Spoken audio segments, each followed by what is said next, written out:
لا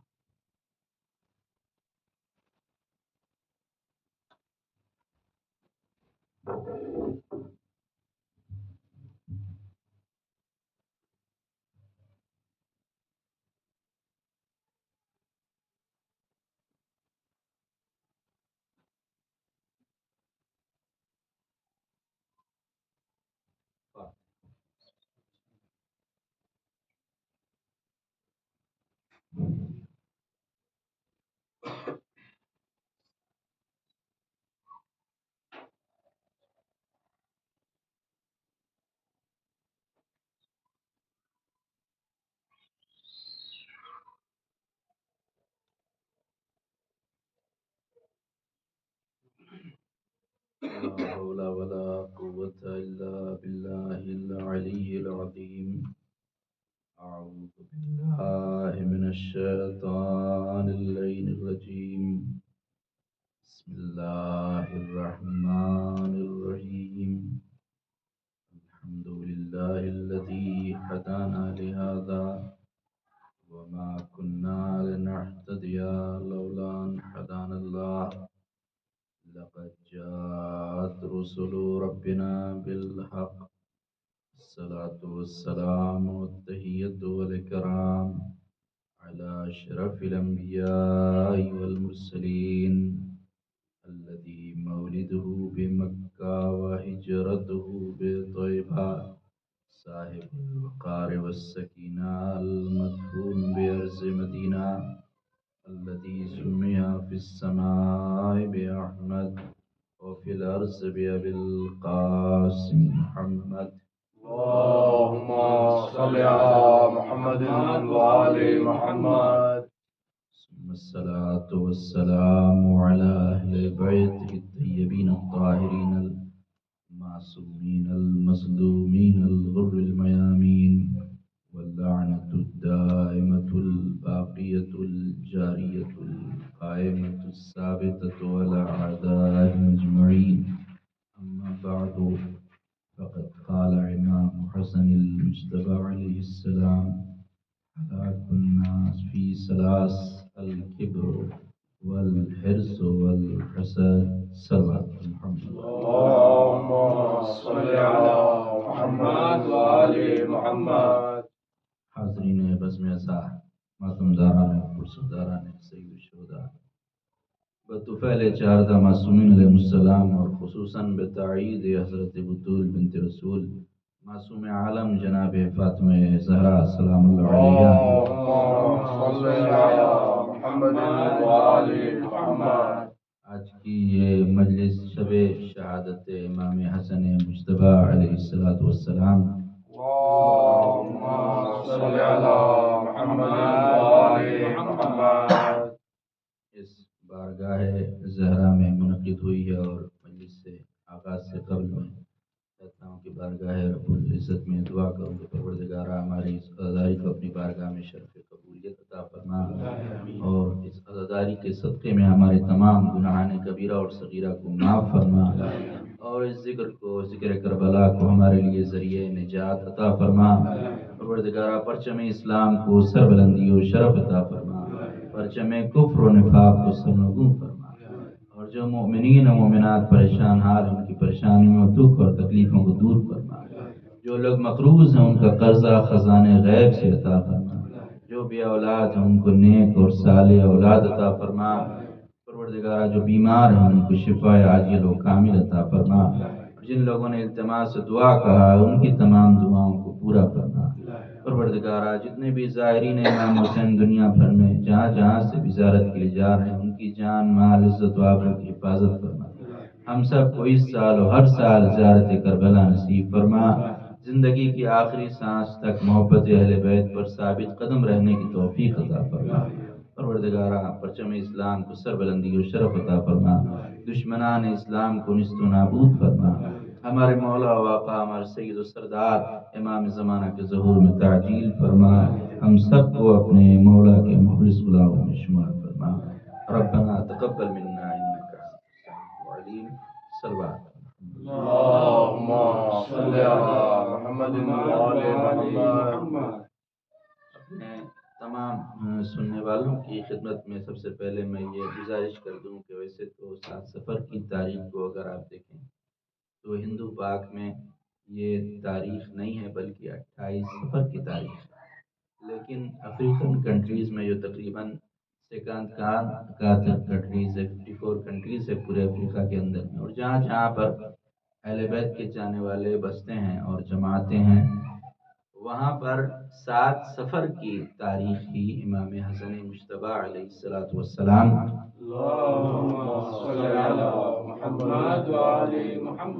کی شہادت کے عنوان سے منائی جاتی ہے، اور اس مجلس کا آغاز آج امام علیہ السلام کی ایک نورانی حدیث کے ساتھ کرنا چاہتا ہوں کہ اس میں امام علیہ السلام ارشاد فرماتے ہیں کہ ہلاک الناس فی ثلاث، لوگ 3 چیزوں کی وجہ سے ہلاک ہو گئے، برباد ہو گئے اور نابود ہو گئے۔ وہ 3 چیزیں امام فرماتے ہیں کہ الکبر والحرص والحسد، 3 چیزیں ہیں جو انسان کو ہلاک کر دیتی ہیں، جو انسان کو نابود کر دیتی ہیں۔ جن میں سب سے پہلی چیز ہے الکبر، یعنی غرور اور اہنکار اور تکبر۔ جب آدمی کے اندر آ جاتا ہے تو وہ انسان ہلاک ہو جاتا ہے، جب کسی کے اندر پراؤڈ آ جاتا ہے، جب کسی کے اندر غرور آ جاتا ہے۔ پھر امام فرماتے ہیں اس لیے کہ غرور ہے جو انسان کے دین کو برباد کر دیتا ہے، اور وہ غرور ہی تھا کہ جس کے ذریعے سے شیطان کو جنت سے نکالا گیا، اور شیطان کو جو اللہ نے لعنت کی ہے شیطان کے اوپر، وجہ غرور تھی اور اہنکار تھا۔ جب اللہ نے کہا کہ آدم کے سامنے سجدہ کرو سارے ملائکہ کو، تو شیطان نے کہا کہ نہیں، میں یہ سجدہ نہیں کروں گا۔ کیوں؟ ابا واستکبرا، اس نے اہنکار کیا، غرور کیا اور کہا کہ مجھے آگ سے پیدا کیا گیا ہے، آدم کو مٹی سے پیدا کیا گیا ہے، تو آگ افضل ہے، مٹی مفضول ہے، اس لیے میں آدم کا سجدہ نہیں کروں گا۔ اور جب غرور اور اہنکار کیا تو اللہ نے اس کے نتیجے میں کہا کہ علیک اللعنتی الی یوم الدین فخرج انک رجیم، میری بارگاہ سے نکل جا اور صبح قیامت تک تیرے اوپر اب خدا کی میری لعنت ہو۔ اور شیطان کو نکالا گیا غرور کی وجہ سے، اہنکار کی وجہ سے۔ دوسری چیز امام فرماتے ہیں کہ والحرص، دوسری چیز کہ جو انسان کو برباد کر دیتی ہے وہ ہے لالچ،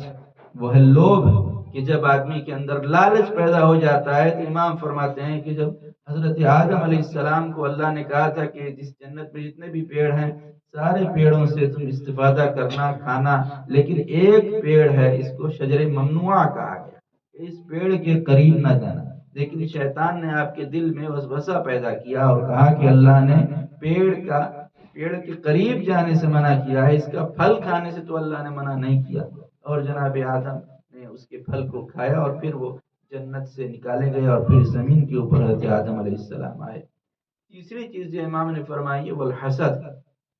کہ جس کی وجہ سے انسان ہلاک ہو جاتا ہے، جس کی وجہ سے انسان مٹ جاتا ہے، وہ ہے حسد، اور وہ ہے انسان کے اندر کی عرشا۔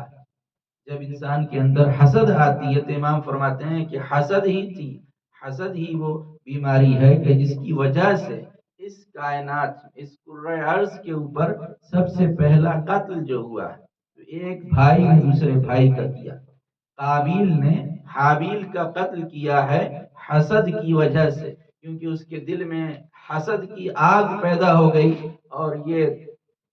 دل میں عرشا پیدا ہوئی کہ آدم ہیں جو ان کے باپ ہیں وہ حابیل سے زیادہ محبت کرتے ہیں اور قابیل سے کم محبت کرتے ہیں، اور اسی حسد کی وجہ سے قابیل نے ایک بڑا سا پتھر اٹھایا اور حابیل کو مار دیا۔ لہٰذا یہ 3 ایسی برائیاں ہیں، یہ 3 ایسی خباثتیں ہیں، یہ 3 ایسی صفات رذیلہ ہیں کہ اگر یہ انسان کے اندر آ جاتے ہیں تو انسان ہلاک ہو جاتا ہے۔ لہٰذا مومن وہ ہے کہ جو ان تینوں بری صفات سے اپنے آپ کو بچا لے۔ اور اسی لیے کسی شاعر نے بھی بات کہی کہ ہم تو تینوں سے دور رہتے ہیں، ہم تو تینوں سے دور رہتے ہیں، بغض سے، حسد سے، کینے سے۔ یہ بغض ہے، یہ حسد ہے، یہ کینہ ہے کہ جو انسان کو نابود کر دیتا ہے، جو انسان کو مٹا دیتا ہے۔ امام حسن علیہ السلام کی زندگی کو اگر آپ دیکھیں تو تو ایسے تو بہت سارے صفات حمیدہ ہیں کہ جو امام علیہ السلام کے اندر جمع ہیں، اور پیغمبر اسلام کی بے شمار احادیث ہیں کہ جن احادیث میں پیغمبر اسلام نے تعارف کرایا ہے امام حسن کا. مثلا الحسن والحسین سیدہ شباب اہل الجنہ، حسن اور حسین ہیں کہ جو جنت کے جوانوں کے سردار ہیں. الحسن والحسین ریحان طائی فی الدنیا، حسن اور حسین ہیں کہ یہ دنیا میں میرے دو پھول ہیں. پھر آپ نے فرمایا الحسن والحسین امامان قاما او قادا، حسن اور حسین دونوں امام ہیں، اگر کھڑے رہیں تب بھی امام ہیں، بیٹھ جائیں تب بھی امام ہیں. اس حدیث سے مراد کھڑا رہنا اور بیٹھنا نہیں ہے، بلکہ حقیقت میں اس حدیث کا مطلب یہ ہے کہ اگر جنگ کریں تب بھی امام ہیں، اگر صلح کر لیں دشمن کے ساتھ تب بھی امام ہیں. اگر صلح کر لیں تو کوئی شک نہ کرے ان کی امامت میں کہ یہ امام نہیں ہے، ان کے اندر شجاعت نہیں ہے، وہ بہادری نہیں ہے. اور یہی ہوا کہ امام حسن علیہ السلام نے صلح کی اپنے دشمن معاویہ کے ساتھ. امام علیہ السلام نے صلح کی اور امام حسین علیہ السلام نے اپنے دشمن سے جنگ کی. تو یہ اعتراض ہوتا ہے امام حسن علیہ السلام کے اوپر کہ کیوں امام حسن علیہ السلام نے جنگ نہیں کی اور کیوں آپ نے صلح کو اختیار کیا، آپ نے کیوں سمادھان کر لیا اور حکومت اس کے حوالے کر دی، وجہ کیا ہے؟ تو تفصیل میں اگر آپ ڈیٹیل میں جائیں تو بہت تفصیل اور بہت ہی زیادہ ڈیٹیل اس کو سمجھنے کے لیے چاہیے کہ وجہ کیا تھی. لیکن ظاہری طور پر اگر آپ دیکھیں تو حقیقت میں امام کے سامنے صلح اور جنگ یہ مسئلہ نہیں ہوتا کہ امام علیہ السلام صلح کریں یا جنگ کریں، بلکہ امام علیہ السلام حالات کو دیکھتے ہیں، کنڈیشن کو دیکھتے ہیں، سچویشن کو دیکھتے ہیں کہ اس وقت کے حالات کیسے ہیں، اس وقت سچویشن کیسی ہے، اور دین کی حفاظت کے لیے کیا ضروری ہے. دین کی حفاظت کے لیے جنگ ضروری ہے تو وہ جنگ کرتے ہیں، دین کی حفاظت کے لیے صلح ضروری ہے تو وہ صلح کو اختیار کر لیتے ہیں. ان کے سامنے جنگ اور صلح نہیں ہے. جس طریقے سے کربلا میں امام حسین علیہ السلام نے جنگ کی، اگر امام حسین کی جگہ پر امام حسن ہوتے تو وہ بھی جنگ کرتے، اور اگر امام حسن کی جگہ امام حسین ہوتے تو امام حسین بھی صلح کر لیتے. تو حقیقت میں حالات کو دیکھنا ضروری ہے. امام حسن علیہ السلام کے اصحاب میں اگر آپ دیکھیں تو کوئی امام علیہ السلام کے اصحاب میں ایسے لوگ نہیں ہیں کہ جو امام کی مدد کرنے والے ہوں، جو صدق نیت کے ساتھ امام کے لشکر میں آئے ہوں. جس طریقے سے امام حسین علیہ السلام نے فخر کیا اور کہا کہ جیسے اصحاب خدا نے مجھے دی ہیں، جیسے ساتھی خدا نے مجھے دیے ہیں، ایسے ساتھی نہ میرے نانا رسول اللہ کو ملے، نہ میرے بابا علی کو ملے، نہ میرے بھائی حسن کو ملے. تو جیسے اصحاب امام حسین کو ملے ویسے اصحاب امام حسن علیہ السلام کے پاس نہیں تھے، اس لیے کہ امام علیہ السلام کے لشکر میں ایسے لوگ تھے کہ جو راتوں رات درہم اور دینار پر بک گئے. معاویہ نے خرید لیا ان لوگوں کو. اور ایسے لوگ تھے کہ جو امام علیہ السلام سے محبت نہیں رکھتے تھے، بلکہ وہ مال دنیا کی لالچ میں امام کے ساتھ تھے. وہ مال غنیمت کا لالچ رکھتے تھے اور اس وجہ سے امام کے ساتھ آئے تھے، اور وہ چاہتے تھے کہ مال دنیا ان کے ہاتھ آ جائے. لہٰذا امام علیہ السلام دیکھ رہے تھے کہ اگر ایسے عالم میں انہوں نے جنگ کی تو جنگ کا نتیجہ صحیح نہیں ہوگا. حالات ایسے ہیں کہ ضروری ہے کہ امام علیہ السلام دشمن کے ساتھ صلح کر لیں. لہٰذا امام علیہ السلام نے صلح کر لی. اور جب صلح کر لیا آپ نے تو امام کے کتنے چاہنے والے تھے کہ جو امام کو جب سلام کرتے تو اس طرح سے کہتے تھے السلام علیکم یا مذل المومنین، یعنی اے مومنین کو ذلیل کرنے والے. نعوذ باللہ، امام وہ ہوتا ہے کہ جو مومنین کو عزت دینے والا ہوتا ہے. امام ذلیل اور رسوا کرنے والا کبھی بھی لوگوں کو نہیں ہوتا، اپنے چاہنے والوں کو. لیکن لوگ اس طرح سے امام علیہ السلام کو سلام کرتے تھے، اور بہت سارے اعتراضات امام علیہ السلام کے اوپر کیے گئے کہ کیوں امام علیہ السلام نے جنگ نہیں کی، کیوں امام علیہ السلام نے صلح کر لی. تو میں آپ کی خدمت میں عرض کروں کہ پیغمبر اسلام کی زندگی کو اگر آپ دیکھیں، پیغمبر اسلام کی زندگی کا تجزیہ کریں تو پیغمبر اسلام نے بھی اپنی زندگی میں جہاں 84 غزوات ملیں گے آپ کو، جنگیں ملیں گی، وہیں پیغمبر اسلام نے صلح بھی کی ہے.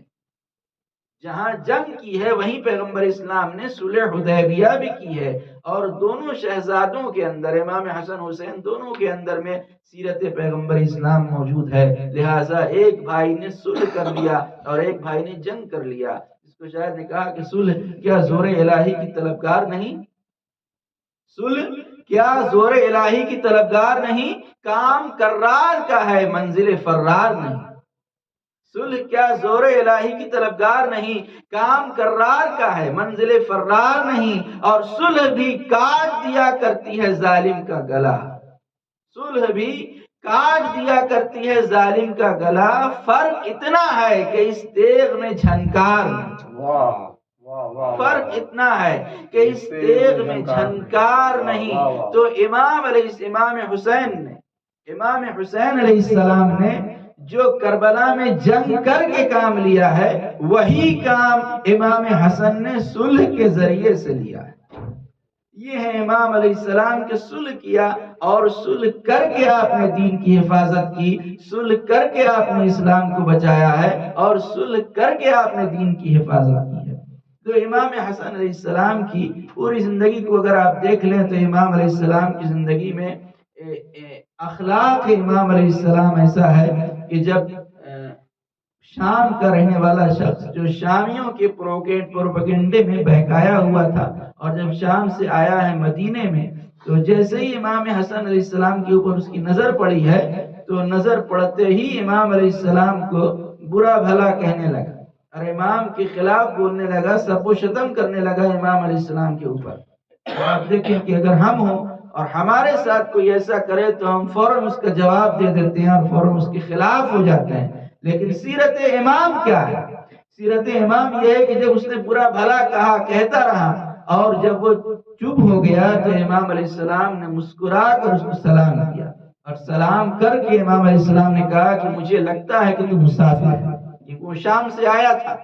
تو امام نے کہا کہ لگتا ہے کہ تو مسافر ہے، اور مجھے اگر تیرے پاس اگر تجھے رہنے کے لیے گھر کی ضرورت ہے تو میں گھر دینے کے لیے تیار ہوں، اگر تیرے پاس لباس نہیں ہے تو میں لباس دینے کے لیے تیار ہوں، اگر کھانے کے لیے ضرورت ہے تو میں کھانا دینے کو تیار ہوں، اگر رہنے کے لیے گھر کی ضرورت ہے تو میرے ساتھ چل، میں گھر دوں گا، اگر سواری چاہیے تو میں سواری دینے کے لیے تیار ہوں۔ جب اس نے امام کے اس اخلاق کو دیکھا کہ وہ تو برا بھلا کہہ رہا تھا، لیکن امام نے اس کا کوئی جواب نہیں دیا، بلکہ بڑی خندہ پیشانی کے ساتھ اس کے ساتھ پیش آئے، بڑی محبت کے ساتھ اس سے بات کیا، تو اس شخص کا پتھر دل پگھل گیا اور وہ امام کے قدموں میں گر گیا، امام سے معافی مانگنے لگا اور کہنے لگا کہ آج تک تو میری نظر میں سب سے برے آپ تھے، لیکن آج سے میری نظر میں اگر پوری کائنات میں سب سے کوئی بہتر ہے، سب سے اچھا ہے، تو صرف آپ۔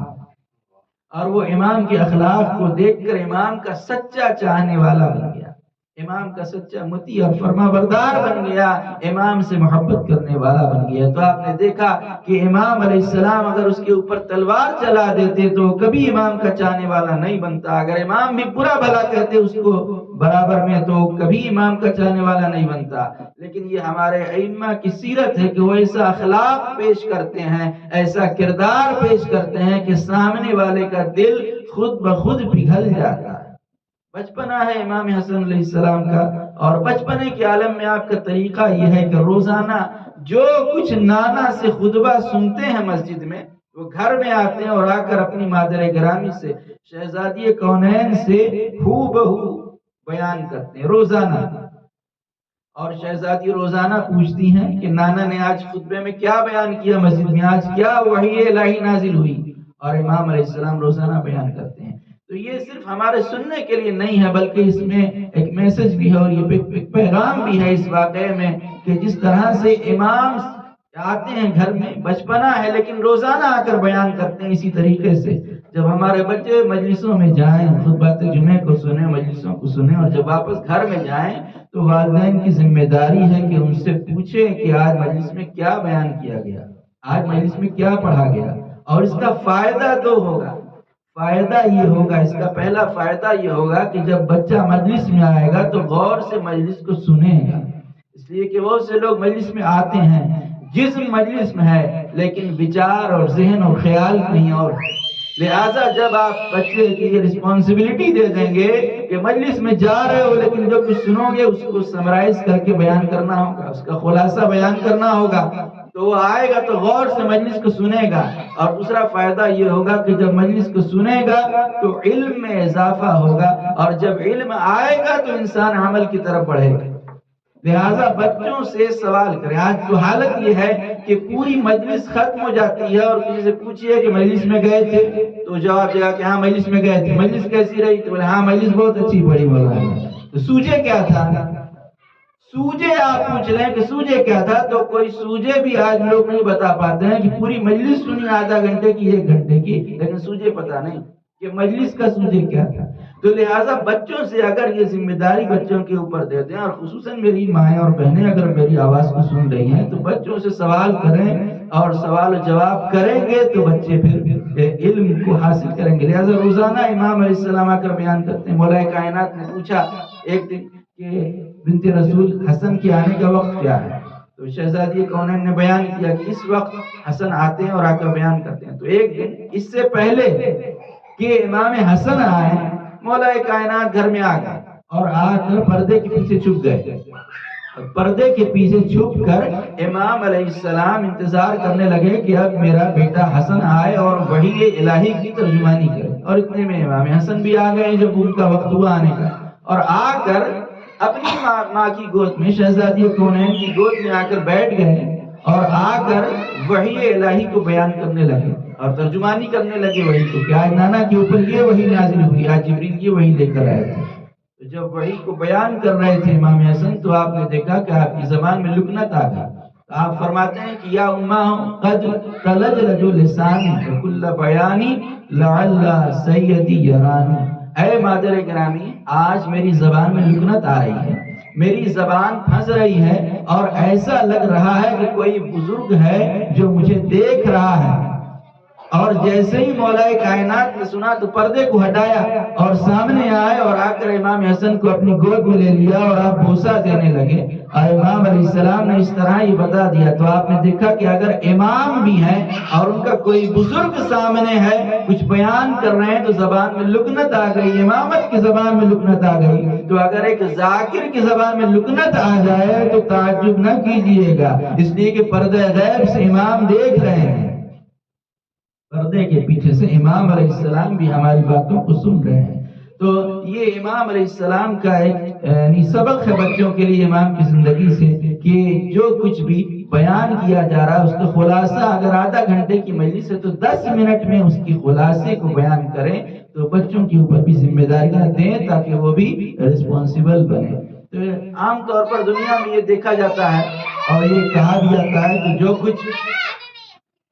حق اور باطل کے بیچ میں، حدیث میں آیا ہے کہ حق اور باطل کے بیچ میں 4 انگلیوں کا فاصلہ ہے۔ یہ بھی حدیث امام حسن سے بھی ہے، امام حسین علیہ السلام سے بھی حدیث ہے کہ حق اور باطل کے بیچ میں 4 انگلیوں کا فاصلہ ہے۔ جو کچھ ہم آنکھ سے دیکھتے ہیں وہ حق، اور جو کچھ کان سے سنتے ہیں وہ باطل ہے۔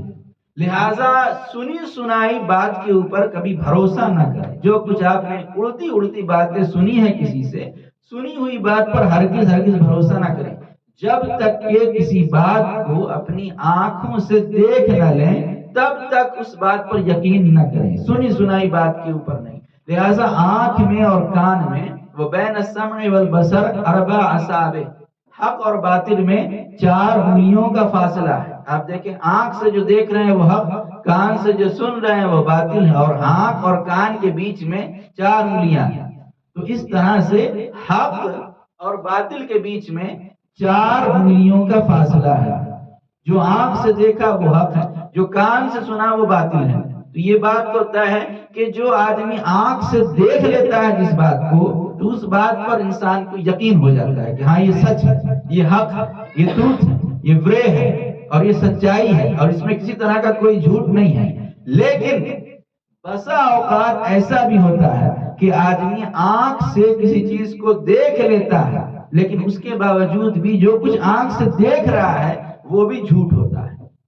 آنکھ سے دیکھا ہوا کہ آپ نے ایک واقعے کو آنکھ سے دیکھ لیا لیکن اس کے باوجود بھی وہ جھوٹ ہوتا ہے۔ کس طرح سے؟ اس بات کو میں ثابت کرنے کے لیے پانچویں امام امام محمد باقر علیہ السلام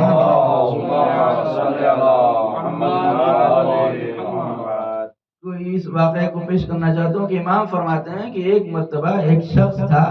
کہ جو ایک جگہ کے اوپر گیا اور اس کے ہاتھ میں چھری تھی اور چھری میں تازہ خون تھا،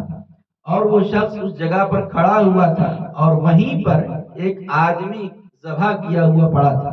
اور اس کے سر و تن میں جدائی تھی اور اس کے گلے سے خون بہ رہا تھا کہ اتنے میں لوگ آئے اور آ کر لوگوں نے اس شخص کو جو کھڑا تھا اس کو پکڑ لیا، اور لوگوں نے جب پکڑ لیا اور اس سے پوچھا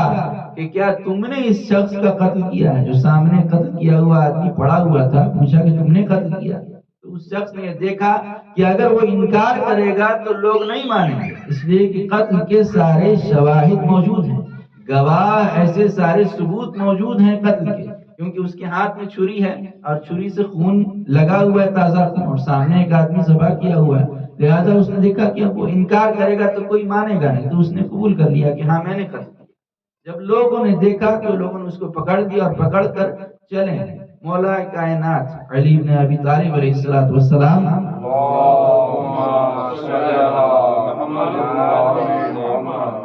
کی خلافت ظاہری کا وقت ہے۔ اتنے میں لوگ چلے ہیں لے کر کے کہ اتنے میں دوسرا آدمی دوڑا دوڑا آیا اور آ کر کہتا ہے کہ اس کو چھوڑ دو، یہ بے گناہ ہے، میں اس کا قاتل ہوں، اس کا قتل کرنے والا میں ہوں، میں نے اس شخص کی جو لاش پڑی اس کو قتل میں نے کیا۔ جب دوسرا شخص آیا کہ میں نے قتل کیا تو لوگ دونوں کو پکڑ لیا لوگوں نے اور دونوں کو لے کر مولا کے پاس چلے، کیونکہ مولا کی خلافت ظاہری کا یہ زمانہ ہے۔ تو میں ایک جملہ یہاں پر عرض کرنا چاہتا ہوں کہ آج کا زمانہ وہ ہے کہ آج کے زمانے میں لوگ قتل کر دیتے ہیں، قتل کر کے بھاگ جاتے ہیں اور پتہ بھی نہیں چلتا کہ قتل کس نے کیا، لیکن یہ مولا کائنات کا عدل و انصاف کی خلافت کا زمانہ ہے کہ جہاں قاتل خود آ کے قبول کر رہا ہے کہ میں نے قتل کیا۔ دو قاتل آ گئے اور دونوں کا یہ دعویٰ ہے کہ میں نے قتل کیا، میں نے قتل کیا۔ جب لوگوں نے دیکھا مولا کے پاس لے کر کے چلے ہیں، جب مولا کے پاس لے کر چلے ہیں تو مولا کائنات نے فرمایا کہ اس کیس کا فیصلہ میرا بیٹا حسن کرے گا۔ اس وقت امام حسن کا بچپنا تھا، بچپنا ہے اور بہت چھوٹے تھے، 3-4 سال کی عمر ہے امام حسن کی، لیکن مولا نے فرمایا کہ اس کیس کا فیصلہ میرا بیٹا حسن کرے گا۔ جبکہ مولا کائنات شہر علم کا در ہے، در کھلتا ہے تو شہر نظر آتا ہے، مولا کائنات خود موجود ہیں، لیکن یہ عظمت ہے امام حسن کی کہ آپ نے کہا کہ اس کا فیصلہ میرا بیٹا حسن کرے گا۔ امام حسن کو بلایا گیا، بچپنا تھا امام علیہ السلام کا، پورا واقعہ امام علیہ السلام کو بیان کیا گیا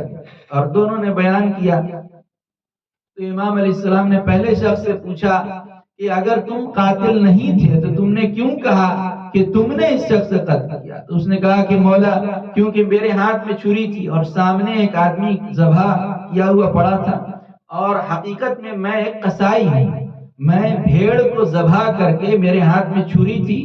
اور میں اس جگہ پر پیشاب کرنے کے لیے گیا تھا اور اتنے میں لوگ آئے اور لوگوں نے مجھے گھیر لیا اور لوگوں نے مجھے پکڑ لیا، اور جب میں نے دیکھا کہ لوگوں نے مجھے پکڑ لیا ہے تو میرے لیے انکار کرنا ناممکن تھا، اس لیے میں نے یہ کہہ دیا کہ میں نے اس کا قتل کیا، کیونکہ کوئی مانتا نہیں اور میری بات پر یقین نہیں کرتا۔ پھر دوسرے شخص سے مولا نے پوچھا کہ کیا تم اس کے قاتل ہو؟ تو اس نے کہا کہ ہاں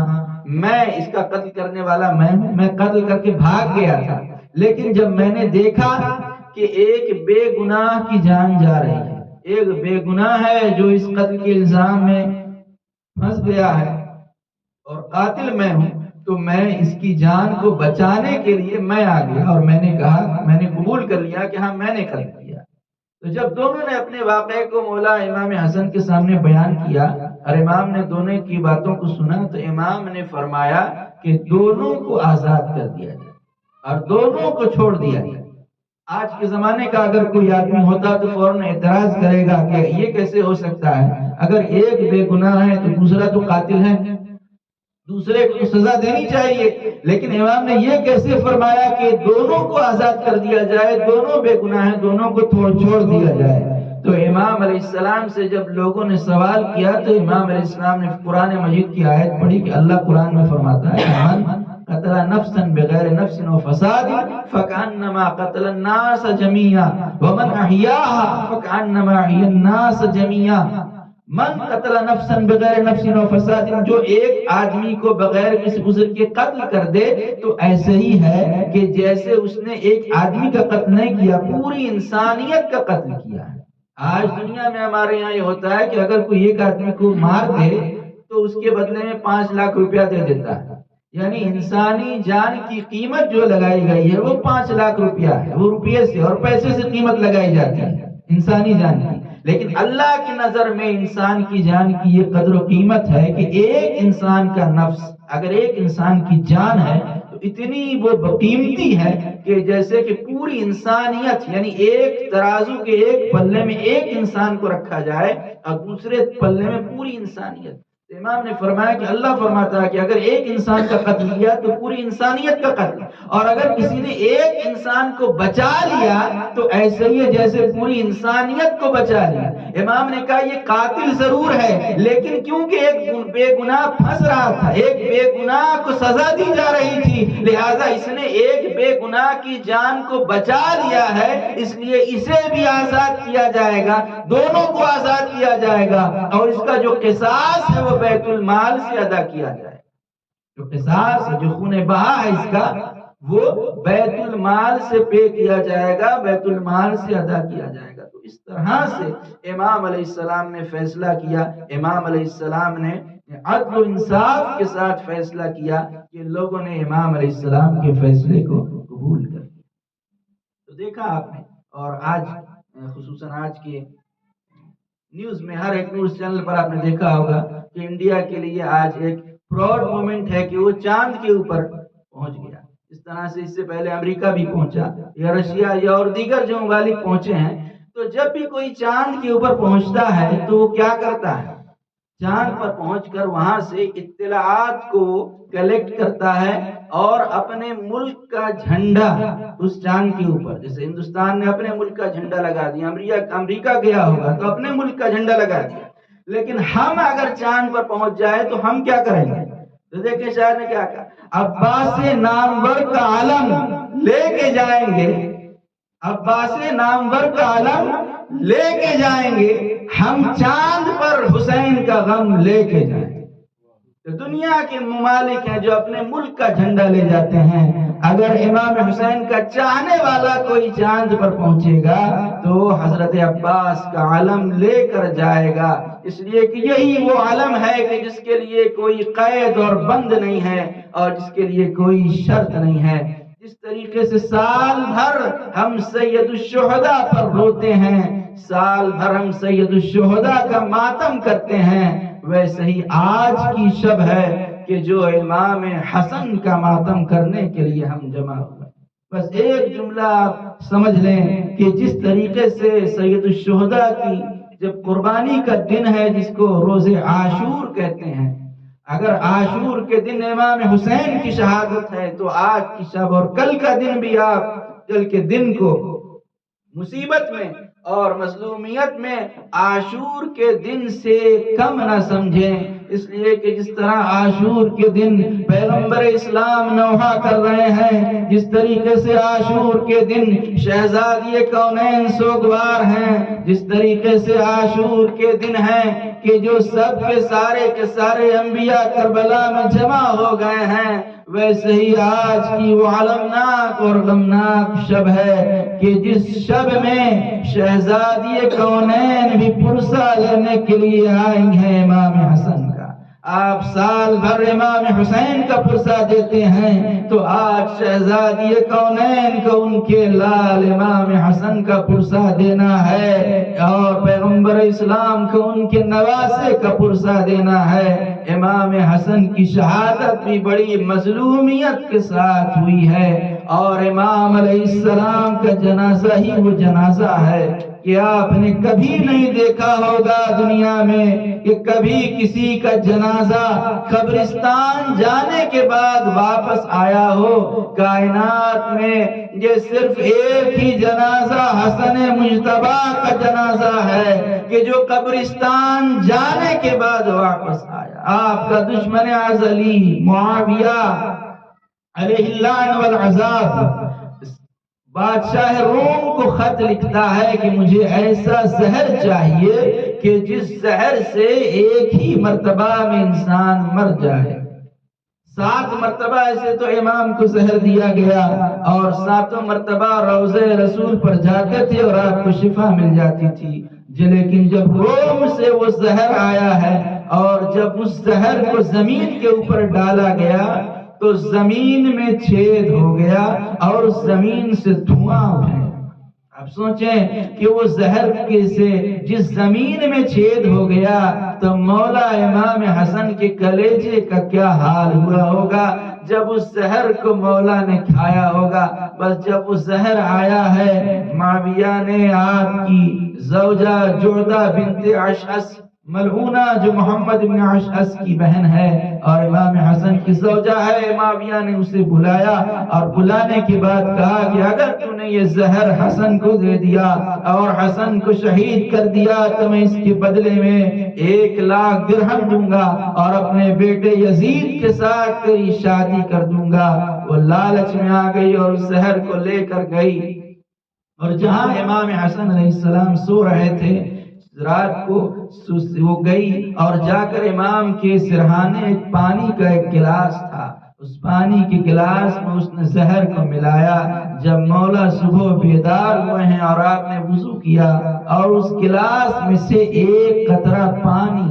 امام حسن نے اس پانی کو پیا ہے کہ آپ کا پورا جسم سبز ہو گیا، آپ کا پورا جسم ہرا ہو گیا اور زہر کے اثرات پورے جسم میں پھیل گئے اور اس طرح سے ایسا زہر تھا کہ آپ کو خون کی قے ہونے لگی، یہاں تک کہ 72 ٹکڑے کلیجے کے تشت میں گرے ہیں۔ امام حسین کو بلایا گیا، امام نے اس منظر کو دیکھا اور رونے لگے۔ جب رونے لگے امام حسن نے فرمایا ہے بھیا حسین نہ رو، اس لیے کہ لا یومک یومک یا ابا عبداللہ، اے میرے بھائی حسین تمہارے دن جیسا کوئی دن نہیں ہے، جیسا عاشور کا دن مصیبت کا ہے ویسا کوئی دن نہیں ہے۔ بھیجا گیا کہ امام جناب زینب ام کلثوم کو بلا کر لایا جائے۔ آپ ام فروہ کے گھر میں تھے، جب جناب زینب ام کلثوم آنے لگی تو آپ نے فرمایا کہ میرے جگر کے ٹکڑوں کو چھپا دیا جائے، کہیں ایسا نہ ہو کہ میری بہن زینب ام کلثوم دیکھ لے۔ بس 1 مرتبہ آپ نے لرزتے ہوئے ہاتھوں سے قاسم کو اپنے قریب بلایا اور تعویذ تحریر کر کے قاسم کے بازو پر تحریر تعویذ کو باندھا اور باندھ کر وصیت کی ہے میرے لال قاسم جب کوئی بہت بڑی مصیبت میں گرفتار ہو جانا تو اس تعویذ کو کھول کر پڑھ لینا، تمہیں اس مصیبت سے نجات مل جائے گی۔ بس 1 مرتبہ مولا نے تعویذ کو لکھا، امام حسین آ گئے، آپ سے وصیت کی اور امام حسن کی یہ خاص وصیت تھی کہ بھیا مجھے نانا کے پہلو میں دفن کرنا۔ جزاکم اللہ خیر الجزا، خدا آپ کو کوئی غم نہ دے سوائے غم مظلوم کربلا کے۔ بس زہر کے اثرات جسم میں پھیل گئے اور 1 مرتبہ روح قفس عنصری سے پرواز کر گئی۔ امام حسین نے آپ کو غسل دیا، آپ کو کفن دیا، نماز جنازہ پڑھایا۔ اب 1 مرتبہ جنازے کو لے کر چلے ہیں، ایک طرف سے زینب ہیں جو رو رہی ہیں، ایک طرف ام کلثوم ہے کہ جو ماتم کر رہی ہیں، گھر میں ماتم بپا ہے۔ جنازہ اٹھایا گیا، ایک طرف سے امام حسین نے جنازے کو اٹھایا، ایک طرف سے جناب عباس نے جنازے کو اٹھایا اور دوسری طرف سے چاہنے والوں نے جنازے کو اٹھایا۔ جنازہ لے کر چلے ہیں کہ راستے میں مروان سامنے آ گیا اور ملعونہ خچر پہ سوار ہو کر آئی اور آ کر کہتی ہے یہ میرا گھر ہے، میں حسن کا جنازہ اپنے گھر میں دفن نہ ہونے دوں گی، اور ایک مرتبہ حکم دیتی ہے کہ جنازے پر تیر چلایا جائے۔ امام حسن کے جنازے کے اوپر تیروں کی بارش ہوئی، 70 تیر تھے کہ جو جنازے میں پیوست ہوئے۔ ہاں یہی وہ جنازہ تھا جب تیر پیوست ہو گئے تو ایک مرتبہ امام حسین جنازے کو لے کر واپس گھر میں آئے ہیں۔ جب گھر میں جنازہ آیا ہے اور جناب زینب ام کلثوم نے دیکھا تو فریاد کی اور کہا کہ ہم نے تو اپنے بھائی کو سفید کفن پہنایا تھا، یہ کفن سرخ کیسے ہو گیا؟ ان تیروں کو زینب اور ام کلثوم نے جنازے سے نکالا، تابوت سے نکالا، دوسرا کفن امام حسن کو پہنایا گیا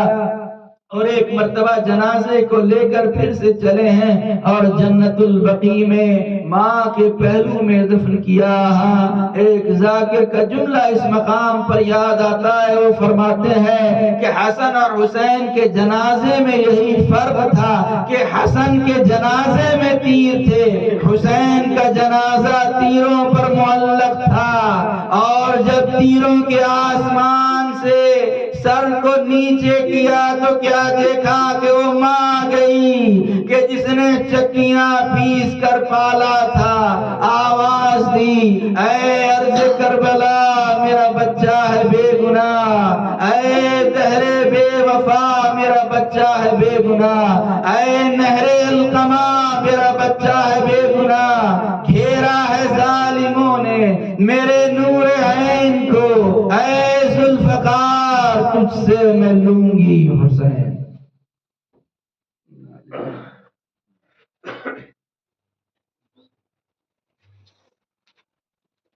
بابا کے دل کے ٹکڑے